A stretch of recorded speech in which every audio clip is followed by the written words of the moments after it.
You've done the crunches, you've done the planks, you've done those ridiculous lose belly fat in 7 days workouts from YouTube, and your stomach still looks exactly the same. Maybe you've even successfully lost fat everywhere else. Your face looks significantly leaner, your arms look smaller, and your clothes fit completely differently. But that stubborn layer around your midsection is still there, still soft, still the very first thing you notice every single time you look in the mirror. Here's the truth most fitness content creators will never tell you. Your belly fat isn't still there because your abs are weak. It's still there because you have been trying to solve the completely wrong problem. Once you understand the real biology behind it, you will stop wasting your valuable time on gimmicks that were never going to work. Spot reduction is an absolute lie. When you perform a crunch, you are training the muscle tissue underneath the fat. You do not burn the fat on top of it. Those are two entirely separate biological processes. This is why someone can perform 1,000 crunches a day and still carry a soft stomach, while someone who never trains their abs can have a completely flat waistline. Fat loss happens system-wide. Your body decides exactly where fat comes off based on genetics, hormones, and receptor science, not which muscle group you happen to be flexing. Belly fat isn't just hard to lose by accident. It is biologically designed to be the absolute last thing your body gives up. This comes down to alpha versus beta receptors. Fat cells have two distinct types of switches, beta 2 and alpha 2. Beta receptors are your unlock buttons. When your body releases fat-burning hormones like adrenaline, beta receptors respond instantly. They open the floodgates and release stored fat into your bloodstream to be burned for fuel. This is the easy fat found in your face, arms, and upper body.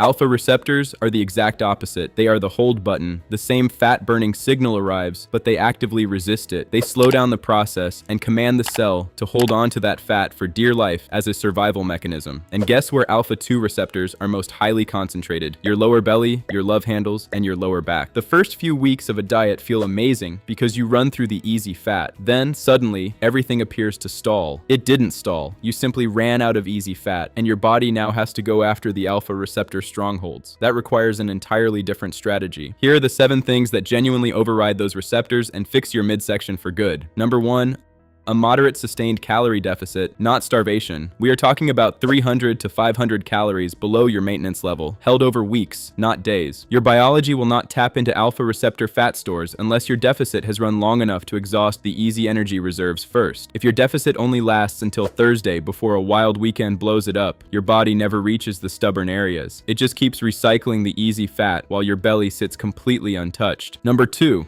a high protein intake. You need 0.8 to 1 gram of protein per pound of your target body weight every single day. Protein brutally suppresses the hunger hormone ghrelin and triggers satiety. Even better, your body expends massive energy just trying to digest it. 20 to 30% of protein's calories are burned off purely during metabolic processing, compared to a miserable 5% for carbohydrates. High protein protects your lean muscle tissue while you drop weight, keeping your resting metabolism firing hot. Number 3, heavy resistance training. Focus on big, compound movements like squats, deadlifts, overhead presses, and rows, 3 to 5 days per week. Lifting heavy weights does something cardio simply cannot. It forces your body to retain its muscle mass during a deficit while drastically improving your insulin sensitivity. This trains your fat cells to become highly responsive to fat mobilizing signals, helping you chemically override those stubborn alpha receptors. Number 4, sleep and stress management. Cortisol, your primary stress hormone, is the ultimate biological bodyguard for abdominal fat. Chronically elevated cortisol levels tell your body to preferentially store fat right in the abdominal region, not your arms and not your legs. You can maintain a perfect deficit, eat flawless protein, and train hard. But if you are only sleeping 5 hours a night and running on stress, your body is fighting you. One signal says burn, but a competing hormonal signal says lock it in the belly. Fix the sleep, and you fire the bodyguard. Number 5,